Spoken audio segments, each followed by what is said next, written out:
14 जुलाई 2023 दोपहर के करीब 2:35 पर चंद्रयान 3 को लॉन्च किया जाएगा। यह लॉन्चिंग आंध्र प्रदेश के श्रीहरिकोटा स्पेस एजेंसी इसरो द्वारा लॉन्च किया जाएगा। इसे लॉन्च करने के 45 से 50 दिन के बाद यह चंद्रमा के दक्षिणी ध्रुव के पास सॉफ्ट लैंडिंग करवाई जाएगी। चंद्रयान 3 की 22 जुलाई 2019 को दोपहर 2:43 पर चंद्रयान 2 लॉन्च किया गया।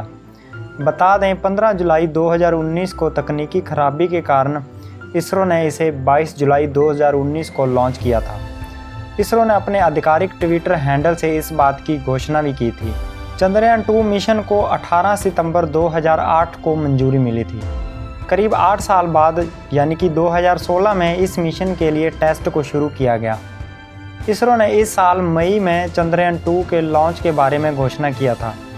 इसके बाद 9 जुलाई से 16 जुलाई का टाइमलाइन तय किया गया कि इस मिशन की खास बात यह है कि इसमें एक ऑर्बिटर, एक लैंडर जिसका नाम विक्रम रखा गया और एक रोवर जिसका नाम प्रज्ञान रखा गया।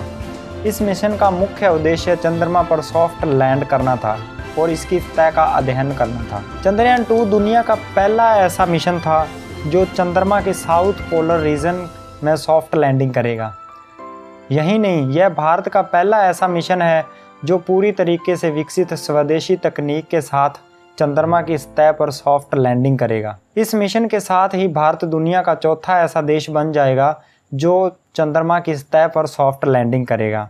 आखिर पहले 2 मिशन में क्या हुआ था? इससे पहले 22 जुलाई 2019 को चंद्रयान 2 लॉन्च किया गया था। यह चंद्रमा के दक्षिणी ध्रुव क्षेत्र पर सॉफ्ट लैंडिंग करने वाला किसी भी देश का पहला अंतरिक्ष मिशन था। हालांकि चंद्रयान 2 मिशन का विक्रम चंद्र लैंडर 6 सितंबर 2019 को चंद्रमा पर क्रैश हो गया था। लगभग 3 महीने बाद नासा ने इसका मलबा खोजा। इसके बावजूद मिशन पूरी तरह से असफल नहीं हुआ। इसकी वजह थी कि मिशन का ऑर्बिटर सुचारू रूप से काम करता रहा। इसरो के वैज्ञानिकों की कड़ी मेहनत फ्लॉप नहीं हुई और ऐसा कहने के पीछे एक नहीं कई वजह हैं। लैंडर का कंट्रोल टूट जाने के बाद भी इसरो का यह मिशन अगले 1 साल तक चलता रहेगा। यानी कि चंद्रयान 2 के लैंडर और रोवर से कंट्रोल टूट चुका है, लेकिन चंद्रमा की सतह से दूर चंद्रयान 2 का ऑर्बिटर लगातार काम कर रहा है। वो अगले 1 साल तक काम करता रहेगा। इस दौरान ऑर्बिटर के जरिए चंद्रमा के फोटोग्राफ्स भी हमें मिलते रहेंगे। यह मिशन 95% कामयाब था।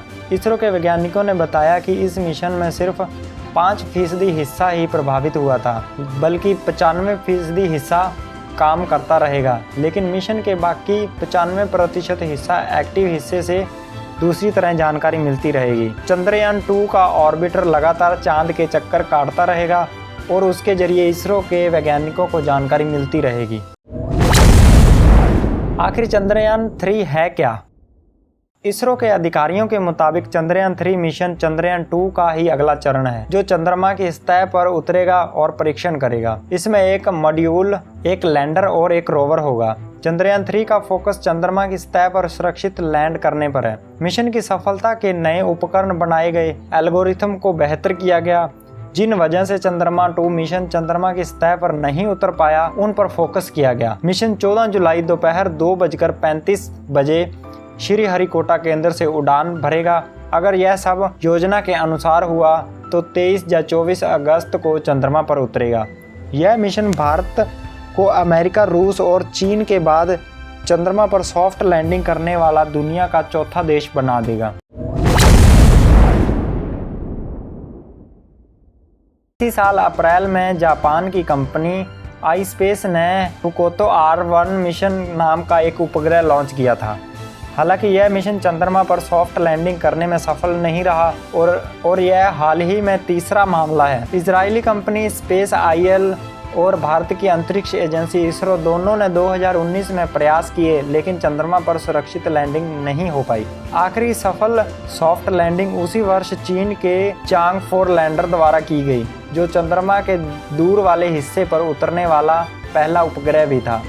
चीन के अलावा रूस और अमेरिका चंद्रमा पर सुरक्षित रूप से वैज्ञानिक उपकरण पहुंचाने वाले एकमात्र देश हैं।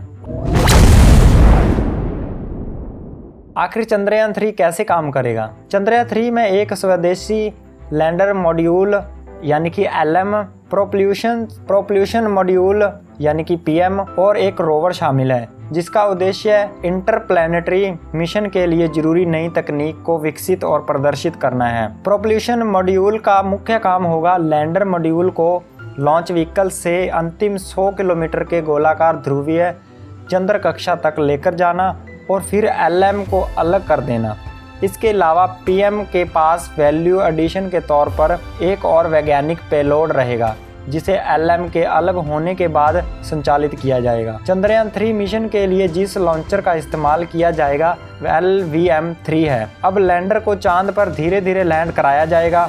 लैंड कराने के बाद लैंडर निर्दिष्ट लॉन्चर साइट पर जमीन को नरम करेगा और फिर रोवर को स्थापित करेगा, जो अपने ऑपरेशन काल के दौरान चंद्रमा की सतह पर घूमते हुए केमिकल एनालिसिस करेगा और लैंडर और रोवर लॉन्चर सरफेस पर वैज्ञानिक एक्सपेरिमेंट करने के लिए पेलोड का इस्तेमाल करेंगे। GSLV Mk3 रॉकेट से चंद्रयान 3 को क्या किया जाएगा लॉन्च? GSLV Mk3 रॉकेट से ही क्यों लॉन्च किया गया? इसरो 14 जुलाई 2023 को दोपहर 2:35 पर आंध्र प्रदेश की श्रीहरिकोटा में स्थित सतीश धवन स्पेस सेंटर में चंद्रयान 3 लॉन्च करने जा रहा है। चंद्रयान 3 मिशन के अंतर्गत इसको रोबोटिक उपकरण या 24 या 25 अगस्त के चांद पर उस हिस्से पर उतरेगा जहां पर अभी तक कोई भी देश या कोई भी अभियान नहीं पहुंचा। इसी वजह से पूरी दुनिया की निगाहें भारत के इस मिशन पर हैं। पहले के मुकाबले इस पर चंद्रयान 3 लैंडर ज्यादा मजबूत पहियों के साथ 40 गुना बड़ी जगह पर लैंड होगा। चंद्रयान 3 को GSLV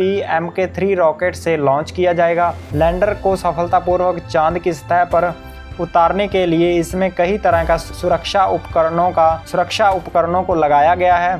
चंद्रयान 3 मिशन की theme science of the moon यानी चंद्रमा का विज्ञान है। शैकलटन क्रेटर चंद्रमा का दक्षिणी ध्रुव 4.2 किलोमीटर वाला एक बड़ा शैकलटन क्रेटर है। इस खास जगह पर अरबों सालों से सूर्य की रोशनी नहीं पहुंची है। इस वजह से यहाँ का तापमान -267 डिग्री फ़ारेनहाइट रहता है। साइंटिस्ट के मुताबिक इस जगह पर हाइड्रोजन की मात्रा काफ़ी ज़्यादा है।